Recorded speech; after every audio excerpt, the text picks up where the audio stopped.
I ran until my lungs burned and my legs felt like lead. The quiet suburban streets stretched endlessly around me, each house blending into the next, a maze of darkness and shadows. I had no money, no phone, no way of reaching anyone who could help me. Greg had seen to that.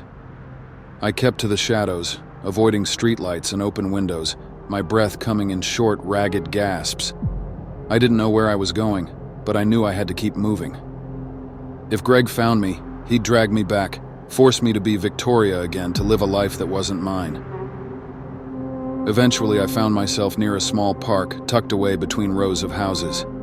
I stumbled to a bench, collapsing onto it as I tried to catch my breath. My mind was in overdrive, replaying everything I'd learned, everything Greg had hidden from me. Samantha Meredith. That was my real name. The person I was before Greg had twisted me into his version of Victoria. But why had he chosen me? Why had he gone to such lengths to bury my identity, to erase every trace of the woman I'd been? As I sat there, shivering in the cold night air, a faint memory surfaced, hazy and unclear. A memory of laughter, of a woman's voice, warm and teasing. Victoria. The name felt familiar, like a distant echo, but I couldn't grasp the details. We'd been friends, Greg had said. But it was more than that. I could feel it. There was a connection between us, something deeper, something Greg had buried along with the rest of my past. I forced myself to push aside the questions, to focus on surviving the night. I needed a plan, a way to stay hidden long enough to figure out who I was, to reclaim the life Greg had stolen. As dawn crept over the horizon, I rose from the bench, stiff and sore. I had no idea how far I'd run, but I knew I couldn't stay here. I started walking again, keeping my head down, my mind flowing with possibilities. A few hours later, I found myself in a small diner on the edge of town. It was quiet, with only a handful of customers scattered around the booths. I sat in a corner clutching a cup of coffee, hoping the warmth would chase away the chill that had settled in my soul. I didn't have any money, but the waitress took pity on me, offering me a cheeseburger plate when she saw my empty hands and weary face. I mumbled a thank you, my voice barely a whisper, and took a bite, feeling a faint spark of hope for the first time since I'd escaped. As I ate, I noticed an old payphone in the corner, its receiver dangling slightly, as if it hadn't been used in years. The sight of it sent a thrill of possibility through me. I didn't have any money, but maybe I could make a collect call, reach someone who could help. I picked up the receiver, my fingers shaking as I dialed the only number that came to mind, the police.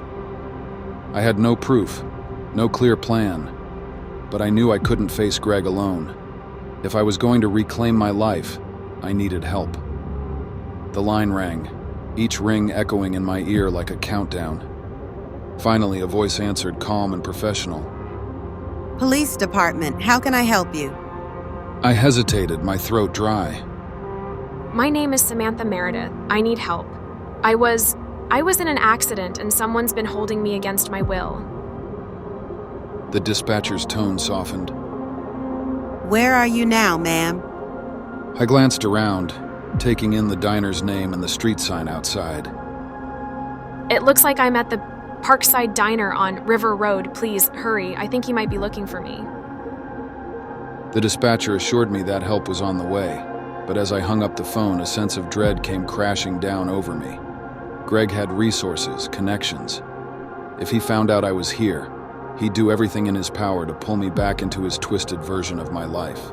I waited anxiously, my gaze darting to the door every time it dinged and someone entered. Finally, a police officer walked in, his uniform crisp and his expression kind, but serious. He approached my booth, giving me a reassuring nod. Samantha? He asked, his voice gentle. I nodded, barely able to hold back the tears that threatened to spill over. Yes, thank you for coming. He took a seat across from me, pulling out a notepad. As he was about to open his mouth, a waitress came and stood beside him. Good morning, sir. Can I get you anything? As a matter of fact, yes. I think I'll just have a coffee. Thanks. And how would you like that, sir? Black, please. Sure, coming right up. Now, Miss Meredith, can you tell me what happened? I took a deep breath, forcing myself to recount the events as best as I could. The accident, the surgeries, Greg's manipulation, the lies. I explained how he'd convinced me I was someone else, how he'd twisted my life to fit his needs. The officer listened carefully, his expression grave as I finished my story. This is serious, Samantha, but we'll need to verify some of these details before we can take action. Do you have any proof of your identity? He said, his tone sympathetic. No, sir, he took everything from me. I don't even have an ID, but my name is Samantha Meredith. I know it. The officer nodded, his gaze understanding. We'll start by looking into your name, seeing if we can find any records. In the meantime, we can arrange for a safe place for you to stay, somewhere he won't find you. Relief flooded through me like water rapids crashing through a house, and I managed a weak smile. Thank you so much, officer. As he rose to leave, he paused, his gaze turning thoughtful. Samantha, one more thing. Do you remember anything else about your life? Any friends, family, people who could vouch for you? I hesitated, a faint memory surfacing, hazy but persistent. Victoria.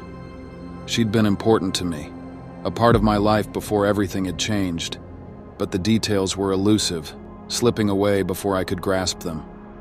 Victoria Everhart. She was important. I think she might have been my best friend. The officer nodded, jotting down the name. We'll look into it. For now, let's get you to a safe place.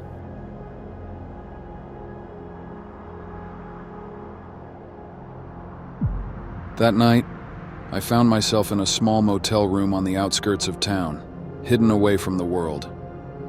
The police had assured me they'd look into my story, but I couldn't suppress the feeling that Greg was out there, searching for me, ready to drag me back if he found me. I lay in bed, staring up at the ceiling, my mind flooding with questions. Who was Victoria? What had happened to her? And why had Greg gone to such lengths to replace her with me? As I drifted into an uneasy sleep, a memory surfaced, a flash of fun of a woman's face, smiling and warm. Another of us sitting together, talking, sharing secrets. And then, an explosion. Fire. Pain. The memory was fragmented, disjointed, but the fear in it was real. I woke with a gasp, my head throbbing as the fragments of the memory faded. The explosion, the fire. It hadn't been an accident, I was sure of it. Someone had meant for us to die that day. And Greg, he must have known. He must have been part of it. I sat up quickly. The pieces were falling into place, each one revealing a darker truth about the life Greg had forced on me. But before I could think any further, a soft knock sounded at the door. I froze, my very soul humming as I stared at the door. No one was supposed to know I was here. No one except... The knock sounded again, louder this time, more insistent. I crept to the door, pressing my ear against it, straining to hear. Samantha? A familiar voice called softly from the other side. It's me. Open the door. Greg. Panic surged through me and I backed away, my mind screaming at me to run. He'd found me, tracked me down even in the middle of nowhere. I looked around, desperate for a way out, but the only exit was the door. The door he was standing behind. Please, Samantha, just let me in. We can talk. I felt the sleight of hand with his words, the subtle threat lurking beneath them. I was trapped, cornered, with nowhere to go. And as he knocked one last time, his voice soft but firm, I knew that if I didn't escape now, I'd never be free.